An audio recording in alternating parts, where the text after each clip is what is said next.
महाराष्ट्र में घोलवाड़ स्टेशन के पास आज तड़के देहरादून एक्सप्रेस ट्रेन की 3 बोगियों में आग लगने से 9 लोगों की मौत। इसके अलावा अनेक लोग आग में झुलसे। रात करीब 2:30 बजे ट्रेन की स्लीपर क्लास की 3 बोगियों में लगी थी आग। रेल मंत्री मल्लिकार्जुन खड़गे ने मुंबई देहरादून एक्सप्रेस ट्रेन आग हादसे में लोगों की मौत पर दुख व्यक्त किया। मृतकों के परिजनों को 5-5 लाख रुपए के मुआवजे की घोषणा। उन्होंने कहा कि रेलवे सुरक्षा आयुक्त घटना की जांच करेंगे और फिर से ऐसा न हो इसका ध्यान रखा जाएगा। प्रधानमंत्री ने प्रवासी भारतीयों को आश्वस्त करते हुए कहा कि भारत की अर्थव्यवस्था मजबूती की ओर बढ़ रही है। उन्होंने कहा कि प्रवासी भारतीयों को आशावादी दृष्टिकोण से देश के विकास में योगदान करना चाहिए। विदेश मंत्री सलमान खुर्शीद ने प्रवासी भारतीय दिवस पर कहा कि भारत दुनिया में विभिन्नता में एकता की मिसाल है और इस मंच पर हम देश की सांस्कृतिक विरासत, लोकतंत्र, सुरक्षा और युवा शक्ति जैसे विषयों पर विचार विमर्श करेंगे। कानून मंत्री कपिल सिब्बल ने कहा कि सरकार को देश की प्रगति के लिए एक लक्ष्य लेकर चलना चाहिए। उन्होंने कहा कि 2025 तक देश के लोगों की मूलभूत आवश्यकताएं पूरी हो जाएंगी। उच्चतम न्यायालय ने कहा कि बिना अनुमति के कोयला ब्लॉकों में बड़े पैमाने पर निवेश किया जाना लाइसेंस रद्द न करने का आधार नहीं माना जा सकता। अदालत ने कहा कि चाहे उन्होंने कितना भी निवेश किया हो, उन्हें इसके परिणाम भुगतने होंगे।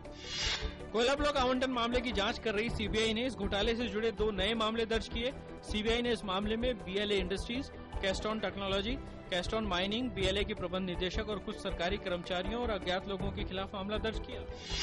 संसद का एक छोटा सत्र फरवरी में बुलाया जाएगा। संसदीय कार्य मंत्री कमलनाथ ने बताया कि इस दौरान लेखानुदान पारित कराया जाएगा।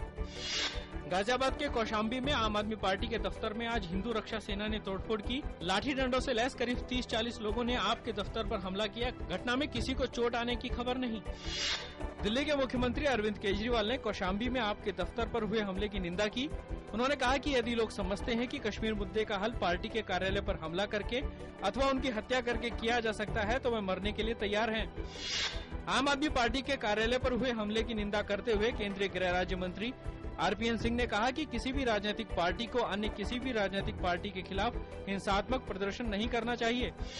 हिंदू रक्षक सेना ने हमले की जिम्मेदारी ली। आप नेता प्रशांत भूषण के जम्मू कश्मीर से सेना हटाने के लिए जनमत संग्रह कराने वाले बयान पर जताई आपत्ति।